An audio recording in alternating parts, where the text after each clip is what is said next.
In this video, we're going to take a look at a powerful optimization technique in Unity called static batching. What this does is takes your scene and a bunch of meshes that can be combined into a single mesh and a single draw call, and does that automatically for you for static meshes. This is and has been in Unity for basically ever. It works with every render pipeline, so regardless of which Unity version or render pipeline you're using, you should be good to go to use this in your game. We're going to dive into how does it work, what scenarios does it work particularly well with, and what scenarios maybe it doesn't work as well for. Hey, Chris here from LlamAcademy, here to help you. Who? Me? Yes, you! Make your game dev dreams become reality by helping you optimize your game. This is a very powerful optimization technique. This is because static geometry and stuff that doesn't change can be rendered very quickly and efficiently. Unity will automatically combine a bunch of meshes together so they can be issued in a single draw call to the video card, which then reduces draw calls because we don't have to render each object individually. In case you haven't heard all these terms before and you're like, what the heck is a draw call? This is the CPU or the processor telling the GPU or the video card to render something. And there's only so many of these that the CPU can tell the GPU to do in a particular time frame, and there's only so many the GPU can process. So if we have too many of these going back and forth, that can hinder your performance, especially on lower end or mobile devices. And there's no magic number that, oh, you should never have more than 100 or 1,000 draw calls for this particular platform. It's nothing like that. Draw calls, because they can vary in complexity, maybe having 150 over here is fine. Maybe having 1,000 over here is fine. But generally speaking, we want to have as low as possible of this number and still achieve whatever target look you're looking for. Now, static batching does have some drawbacks. Like, for example, it has to be static, which a game that has nothing that moves probably isn't very interesting. But we can take everything that never moves in our game, mark it as batching static, and Unity will work some magic to help improve our performance. In the inspector, marking something as batching static is the most common and easy way to get static batching working.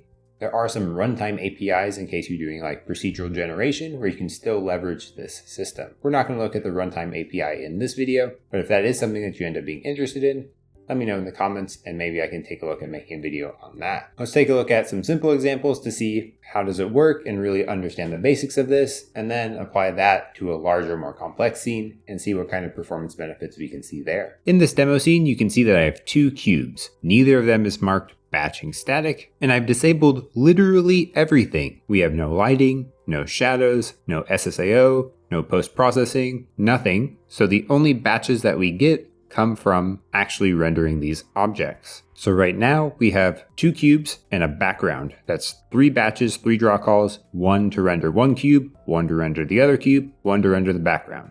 If you go to Window, Analysis, Profiler, that'll open up the profiling window, and then we can click on the rendering section and then open Frame Debugger. This allows us to see each individual batch that is sent to the GPU. We can see that we're drawing a mesh cube, draw mesh cube 1, and then the color. And we can see what the scene looks like in between each of these batches. Back in the profiler, we can see that there was nothing saved by batching, and we have 3 draw calls. If we select both of these cubes and in the inspector enable batching static at the top right, and then we enter play mode again, and now we can see that there's 2 batches, 2 draw calls, 1 that will render both cubes because they share the same material, the same shader, and they're marked batching static. So that seems really cool. We've reduced the number of draw calls and the number of batches in this case by marking these batching static. Unity has combined these two into a single batch, and actually under the hood have also combined them into a single mesh that is sent to the GPU. This can only be done for certain scenarios, such as if they share the same material, shader, and shader variant. If I add in more cubes into the scene that are again using the same material, mark all of these new ones batching static as well, and then click play. Potentially surprisingly, we have 3 batches. We can see that when Unity combined these meshes together, it has split them into 2 groups of cubes. We don't have a lot of control over this process. It's kind of up to Unity's discretion on what makes sense for it to batch together. In the frame debugger, we can see that static batch 1 renders 4 cubes and the second static batch renders 2. Just because you've marked something as batching static does not mean that you can't still manipulate this thing at runtime. It will just lose the benefits of being statically batched. For example, if we change the material or material property of a particular object that has been statically batched, it will just be removed from that batch and rendered independently. What we've done by manipulating the property here of assigning a color is we've created a new instance of the material, so it's no longer the same material as all the other ones, so it cannot be batched together statically. And you can see each time that I do this where I'm assigning a new color, the number of batches and draw calls goes up because we need to render these objects independently now. The same concept does not apply to vertex colors. If we use the ProBuilder default material, we can apply vertex colors and see them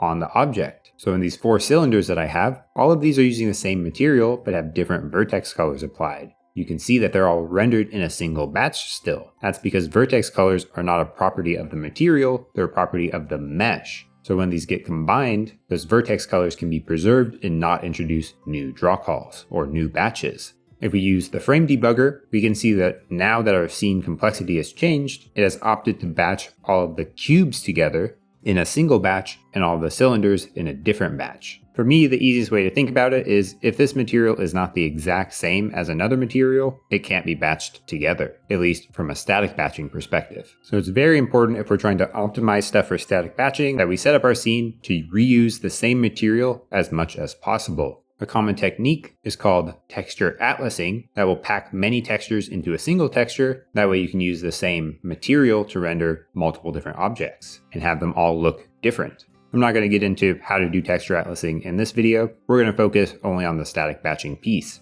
We're going to open up a new scene. That's a really good example of this. They have used an atlased texture to render a bunch of different stuff using the same material. This demo scene comes from Astrofish Games. It was free on the asset store not too long ago. If you missed it, make sure that you're subscribed and check out the descriptions of all of my videos. I always have links to the latest sales, including some free assets, in the description. In this demo scene, it's showing how you can use their modular assets to construct a scene. So it's not particularly well optimized because it has all these little individual pieces. So if we just look at the scene as it is, we'll see we have over 3,000 batches. So keep that number 3041 in mind. What I've done is duplicated the prefabs, game object that's the parent of all of the scene basically. I've removed the LODs, removed all of the sub-LOD states, and marked everything as batching static. That way we only have LOD 0 available, meaning the highest quality mesh, and everything is now batching static. You can see that we only have 230 batches now. We still have 1.6 thousand draw calls, but before it was like 3,200. That's about half of what it was before. This is a good time to talk about another limitation of the static batching, that there's only so many vertices that can be rendered in a single batch. For Unity, whenever it's doing static batching to combine meshes, it will only consider up to 64,000 vertices per batch. If it goes over that, there needs to be a new batch. So I would imagine that's where the large number of new batches and draw calls are coming from here, because we have so many vertices that are rendered. So this scene was already really optimized for us because it already has the texture atlasing. All we had to do was remove the LODs and remove the sub-LOD models, enable static batching, and we had huge reduction in number of draw calls and batches.